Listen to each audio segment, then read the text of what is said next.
Assalamualaikum warahmatullahi wabarakatuh. Perkenalkan, kami dari kelompok 6 ingin mempresentasikan hasil diskusi kami pada kesempatan kali ini terkait dengan jasa konsultan pajak. Sebelum itu, perkenalkan nama saya Nurdian Hayatun Nufus selaku moderator yang akan mengatur jalannya diskusi pada kesempatan kali ini. Dan perkenalkan juga nama anggota-anggota kelompok saya. Yang pertama ada Ninangah Malinda Indriani, Nidia Hestikawari, Nyi Ayu Rahmati Aulia, dan juga Nunung Juliana.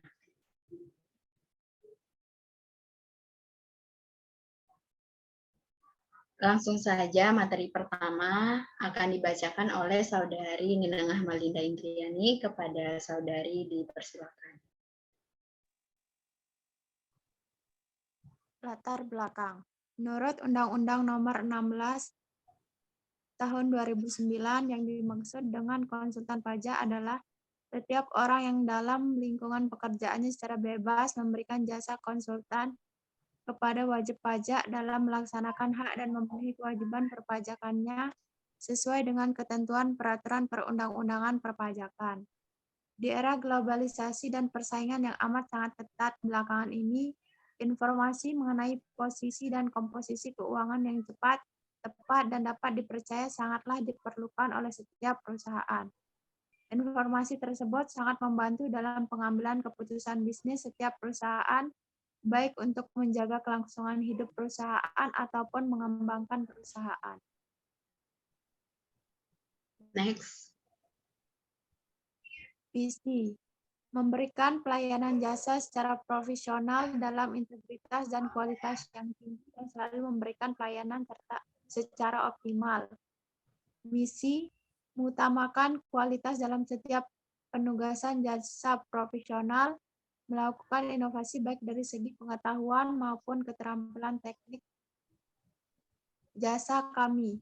Secara prinsip, bentuk jasa yang kami berikan adalah layanan jasa konsultan pajak, yaitu kegiatan yang tidak mengharuskan kami untuk menerbitkan opini atas laporan keuangan perusahaan.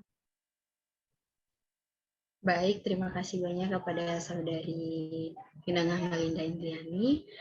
Materi selanjutnya akan dibacakan oleh Saudari Nidia Hestikawari. Kepada Saudari dipersilakan. Berdasarkan data yang kami dapatkan di lapangan, pada umumnya wajib pajak masih suka menunda-nunda kewajiban membayar pajak, sehingga ketika peluang untuk mengikuti tender itu tiba atau ingin mendapatkan aliran kredit dari perbankan dengan bunga yang rendah, terpaksa harus buru-buru menyusun laporan dengan data-data yang disajikan secara tidak akurat. Ini tentu sangat berisiko bagi perusahaan itu sendiri. Kami memahami hukum dan peraturan pajak, komitmen kami untuk selalu memberikan suatu solusi yang adil dan memuaskan, namun masih dalam koridor aturan hukum. Sebuah perusahaan akan dapat meminimalkan biaya-biaya pajaknya jika dia mengerti bagaimana menerapkan peraturan pajak secara tepat. Kami memberikan pelayanan yang optimal dan selalu mengutamakan kepentingan klien.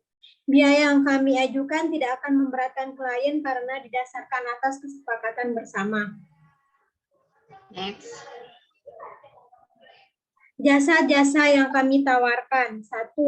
Konsultan pajak secara umum. 2. Pemeriksaan pajak.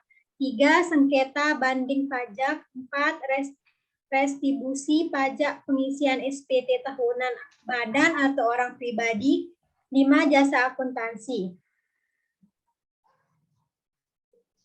Baik, terima kasih banyak kepada Saudari Nidia Hestikawari. Materi selanjutnya akan dibacakan oleh Saudari Nyi Ayu Rahmati Aulia. Kepada Saudari dipersilakan.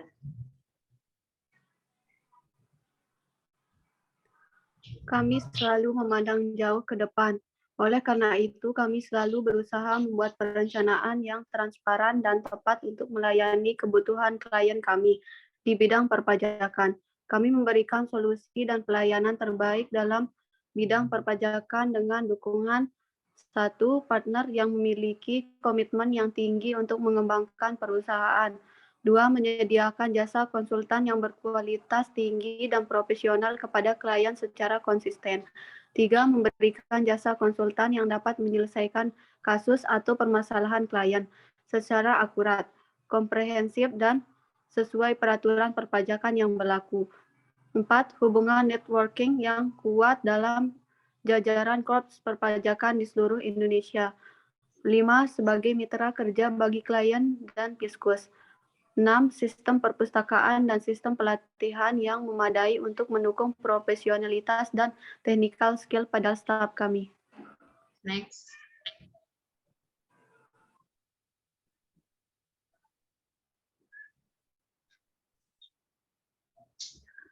Analisis SWOT.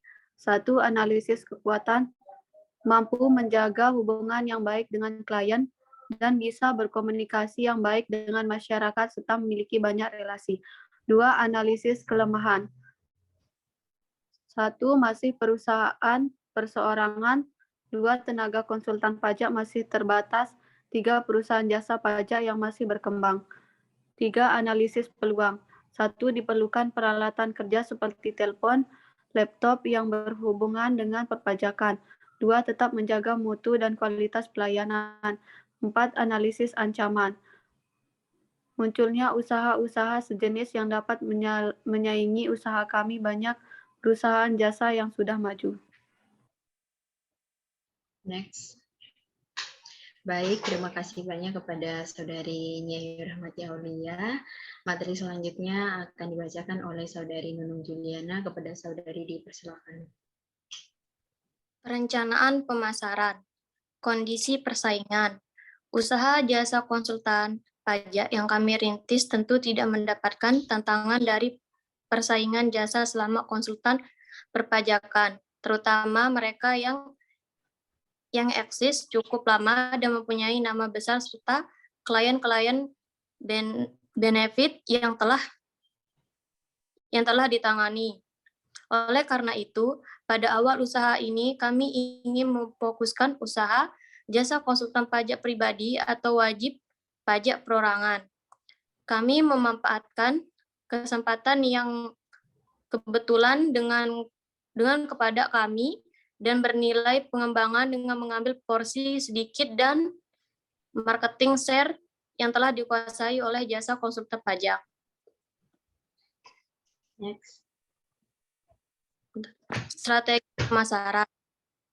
Yang pertama, promosi yang menggunakan poster yang akan disebar ke calon konsumen. Kedua itu melalui sosial media seperti Instagram maupun Facebook.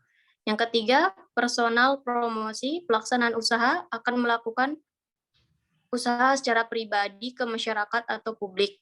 Kebutuhan modal, biaya gaji karyawan, biaya sewa tempat, biaya listrik, biaya PAM, biaya retribusi, biaya lain-lain. Baik, terima kasih banyak kepada Saudari Nunung Juliana. Mungkin itu saja yang bisa kami sampaikan. Lebih dan kurangnya kami mohon maaf. Wabillahi taufiq wal hidayah. Wassalamualaikum warahmatullahi wabarakatuh.